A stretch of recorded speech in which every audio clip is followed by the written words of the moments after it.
1996. You're watching four aliens pretending to be human, laughing until your sides hurt. John Lithgow's booming voice fills your living room. The smell of microwave popcorn, family gathered around the TV. 6 seasons of pure comedy gold, characters who felt like family. But behind those studio lights, real tragedy was waiting. Some cast members would face battles no script could prepare them for. Today we discover who's still making us laugh and who we've heartbreakingly lost forever.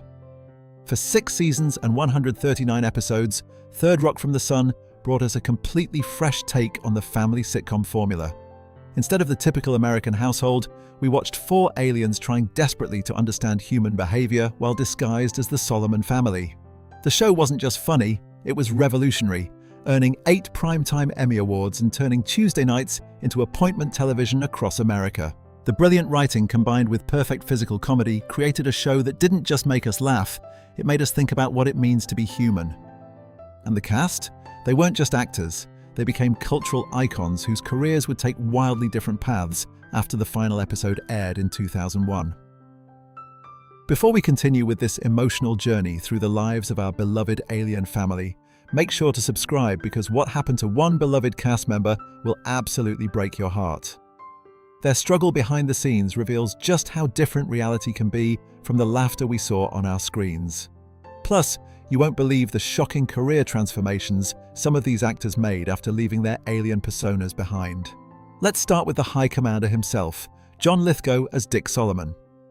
At 51 years old when the show began, Lithgow was already an established theatre and film actor with notable roles in movies like Footloose and Terms of Endearment.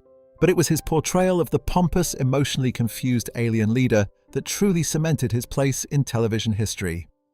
Dick Solomon was the perfect vessel for Lithgow's larger-than-life acting style. His booming voice, wild expressions, and unmatched physical comedy earned him 3 Emmy Awards and made him a household name. What made his performance so special was how he could transition from childlike wonder to arrogant professor in seconds, all while making us believe he really was an alien discovering human emotions for the first time. After Third Rock, Lithgow didn't slow down. He shocked audiences with his chilling performance as the Trinity Killer in Dexter, showcased his dramatic range as Winston Churchill in The Crown, and continued his stage career with Tony-winning performances. Now 79 years old with an estimated net worth of $50 million, Lithgow remains one of Hollywood's most respected actors, proving his versatility across comedy and drama. He's been married to Professor Mary Yeager since 1981, has 3 children, and continues to take on challenging roles that showcase his remarkable range. Next up is Kristen Johnston, who played the tough security officer Sally Solomon. At just 29 when the show began, Johnston was relatively unknown before landing the role that would change her life. As the team's security officer trapped in a female body, Sally's discovery of femininity and sexuality provided some of the show's most hilarious moments. Johnston's physical comedy skills rivaled even Lithgow's, her character constantly threatening violence while simultaneously learning to walk in heels created an unforgettable contradiction that audiences loved. Her performance earned her 2 Emmy Awards and launched her from obscurity into stardom. But behind the scenes, Johnston was fighting battles that viewers never saw. Following the show, she struggled with addiction to alcohol and pills that nearly cost her everything.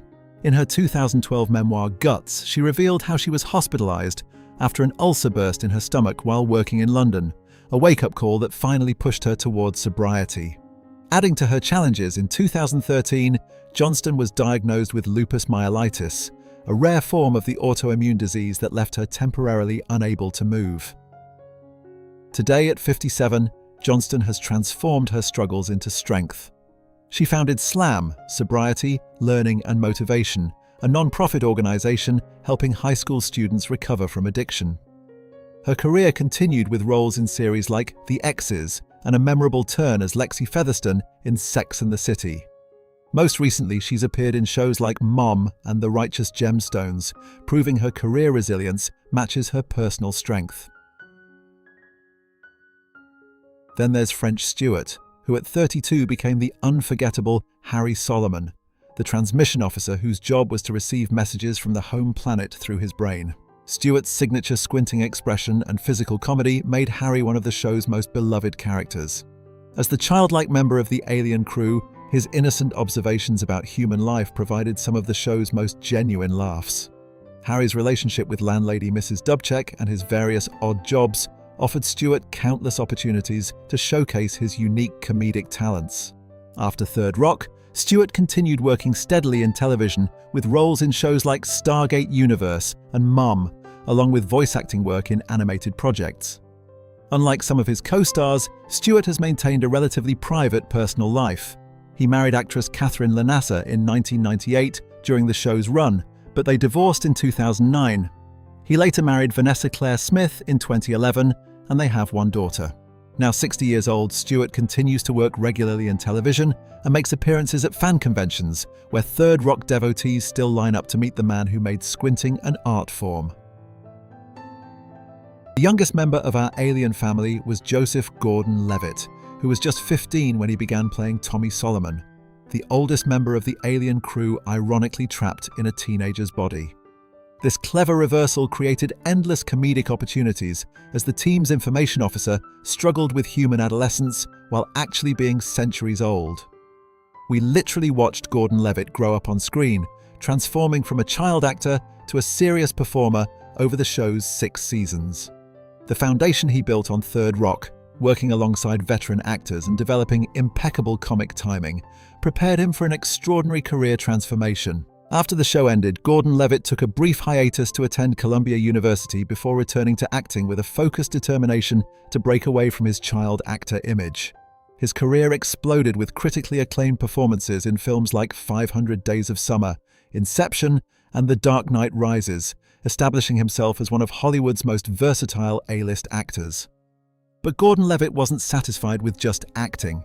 He launched Hit Record, a collaborative media platform that brings together creators from around the world, and moved into directing with films like Don John.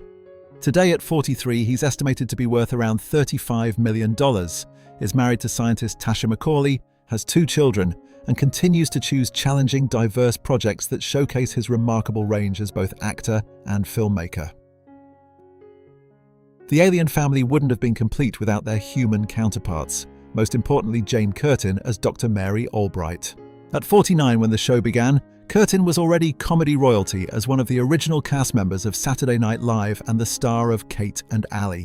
As the straight-laced anthropology professor and Dick's reluctant love interest, Curtin provided the perfect counterbalance to the aliens' bizarre behavior. Her deadpan reactions to their outlandish antics created a comedic tension that drove many of the show's best moments. The on-again, off-again romance between Dick and Mary became one of television's most entertaining relationships, with Curtin and Lithgow's chemistry creating sparks in every scene.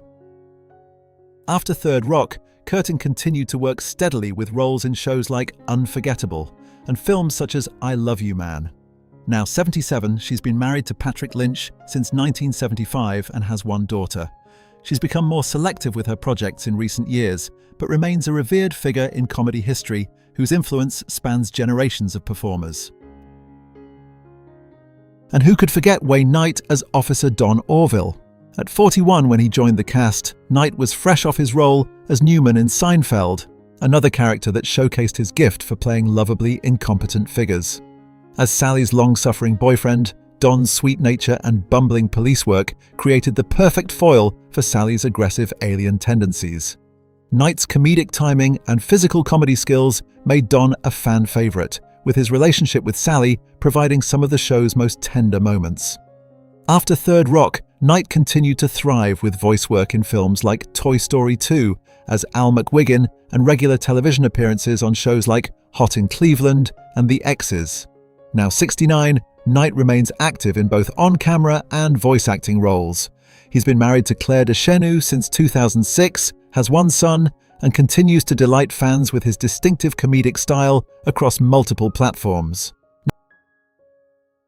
Now friends, we need to talk about someone whose story will touch your heart. While the main cast members have largely continued their success, some of the show's beloved recurring players faced much more difficult journeys. Elmarie Wendell, who played the Solomons' landlady, Mrs. Dubček, brought unforgettable energy to every scene with her sexually liberated character who constantly shocked the aliens with her frankness. Sadly, Wendell passed away in 2018 at age 89, leaving behind a legacy of laughter and a character that remains a fan favorite. But here's where the story takes an unexpected turn. Perhaps the most heartbreaking story belongs to Simbi Callie, who played Nina Campbell, Mary's assistant at the university. After Third Rock, Callie struggled to find consistent work in an industry that offered limited opportunities for black actresses in the early 2000s. Though she appeared in projects like Vampire in Brooklyn and We Were Soldiers, the promising career that Third Rock seemed to launch never fully materialized, revealing the harsh realities of Hollywood that existed behind the laughter we enjoyed. What happened next shocked the entire entertainment industry. When the show ended in 2001 after ratings declined following a move to Friday nights, few could have predicted the vastly different paths the cast would take. Some, like Gordon-Levitt, would reinvent themselves completely. Others, like Johnston, would face life-threatening health crises that would forever change them. The legacy of Third Rock from the Sun extends far beyond its original run. In today's streaming era, new generations continue to discover the show, finding its perspective on humanity through alien eyes perhaps even more relevant in our increasingly divided world. The questions the show posed about what makes us human, how absurd our customs can seem from the outside, and how connection transcends all differences remain as poignant today as they were in 1996. Thank you for joining us on this emotional journey through the lives of our beloved alien family. From Emmy-winning performances to personal tragedies, the cast of Third Rock from the Sun reminds us that behind every character we welcome into our living rooms are real people with real struggles and triumphs. If these stories moved you, please subscribe to honor their memory and continue celebrating entertainment history. Their work brought joy to millions, and by remembering both their on-screen magic and off-screen realities, we give them the recognition they truly deserve. Join us next time as we explore more beloved shows and the real lives behind the laughter. Until then, keep laughing and remembering the magic they gave us all, moments that continue to bring joy, comfort, and connection across generations.